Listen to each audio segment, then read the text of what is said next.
एक simple blood test से cholesterol का पता चल जाता है। नॉर्मल रेंज कितनी होनी चाहिए उसकी? अगेन नॉर्मल रेंज सबके लिए अलग अलग है, कितना एज में कर रहे हो और कितना रिस्क फैक्टर है। पहले 10 साल पहले हम सबको एक ही लेवल बताते, देखेंगे अभी भी बहुत सारे रिपोर्ट जो लैबोरेटरी से आता है इतना नॉर्मल है, लोग कंफ्यूज होता है अरे मेरा लेवल तो नॉर्मल के अंदर है। लेकिन लास्ट 10-15 साल से देखा गया, मल्टीपल स्टडी, हज़ारों लाखों लोग मरीज़ को टेस्ट करके जो स्टडी करके देखा गया कि एवरीबॉडी इज डिफरेंट। जैसे बताया कि उसको 10 रोटी में वज़न नहीं बढ़ता है, उसका 2 रोटी में वज़न बढ़ जाता है, तो ऐसे एवरीबॉडी इज डिफरेंट। जिसका ज़्यादा रिस्क फैक्टर हो उसका उतना कम कोलेस्ट्रॉल कम रखना चाहिए। कोई रीडिंग होगी? हाँ जी, इस बहुत सारे गाइडलाइन दिया गया है।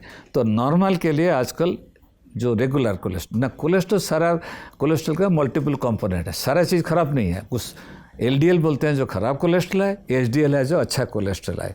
LDL मीन्स इजी रखना पड़ेगा, L मीन्स लो रखना चाहिए, H मीन्स हाई रखना चाहिए। कोलेस्ट्रॉल क्या होता है ना, लीवर से कोलेस्ट्रॉल सारा शरीर को जाता है, ऐसे सीधा नहीं जा सकता है। उसके साथ उसे प्रोटीन के साथ बाइंड कर, जैसे कोई रास्ता आपको पता नहीं, कोई गाइड लेके आपको जाता है तो एक गाइड लेके जाता है, LDL वो है, वो सेल के अंदर लेके जाता है।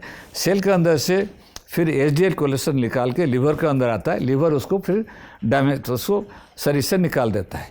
तो इससे HDL अच्छा है, जितना हाई रहेगा उतना अच्छा है। कितना सर, नंबर बता दीजिए। हाँ, तो मिनिमम इंडियन के लिए मिनिमम 50 होना चाहिए HDL हाई।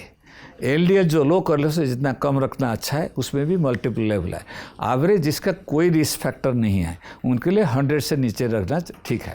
लेकिन जिसका रिस्क फैक्टर ज़्यादा है, कितना रिस्क फैक्टर है, कितना उम्र में उसका हार्ट बीमारी हुआ है, किसका फैमिली हिस्ट्री हुआ है, उसी मुताबिक किसका 70 के लिए हम एडवाइस करते हैं, किसको 50 एडवाइस करते हैं, 140 एडवाइस करते हैं, किसी 30 मिलीग्राम एडवाइस करते हैं। जैसे इंडियन सोसाइटी जो लिपिड सोसाइटी उन लोग गाइडलाइन दिया है, तो बहुत सारे पेशेंट स्टडी करके, स्पेशल इंडियन पेशेंट, ये बहुत ज़रूरी है जो वेस्टर्न गाइडलाइन के मुताबिक हमको नहीं जाना चाहिए। क्योंकि जो इंडियन को हार्ट का बीमारी दिखा गया कि कम से कम 10 साल पहले होता है, वेस्टर्न कंट्री में 17 साल में होता है, हमको 60 साल में होता है। पर ऐसा क्यों होता है सर, हमें 10 साल पहले क्यों हो जाता है सब?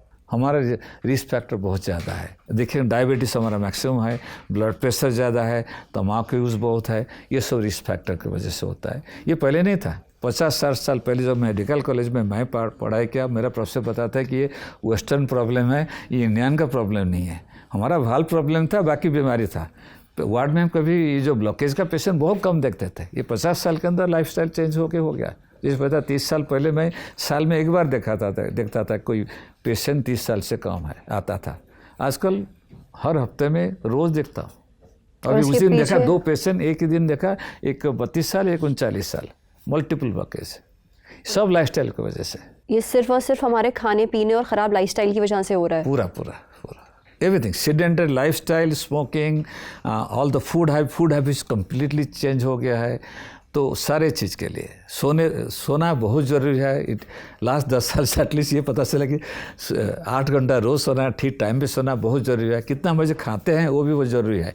क्योंकि जब इवोल्यूशन हुआ, हमने 2 लाख साल हुआ है अभी बंदर से हम आदमी बने, 30,000 साल हुआ जब अभी एग्रीकल्चर करके विलेज गांव में रहे, 200 साल सिर्फ हुआ जहां लाइट आया। 200 साल पहले 6 बजे लोग खाना खा के सो जाते थे। शरीर का मेटाबॉलिज्म ऐसा है, शरीर को भी रात को रेस्ट चाहिए। तो कोई भी खाना आप 7 बजे से पहले खाएंगे शरीर के लिए सबसे बेस्ट है। कुछ भी खाना रात को जितना लेट खाओगे उतना ख़राब है। सेम एक रोटी 6 बजे खाओ, 2 रोटी 6 बजे खाओ, शरीर के लिए अच्छा है। रात 12 बजे एक रोटी खाओ, शरीर के लिए ख़राब है, क्योंकि शरीर को भी रेस्ट चाहिए। 7 बजे तक आप कह रहे हैं अपना डिनर खा लो।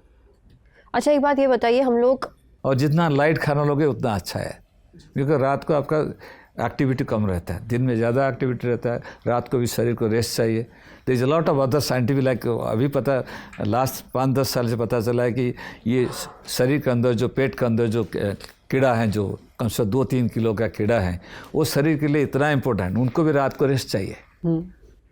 जो गुड बैक्टीरिया की बात कर रहे हैं, गुड बैक्टीरिया की बात कर रहा हूँ।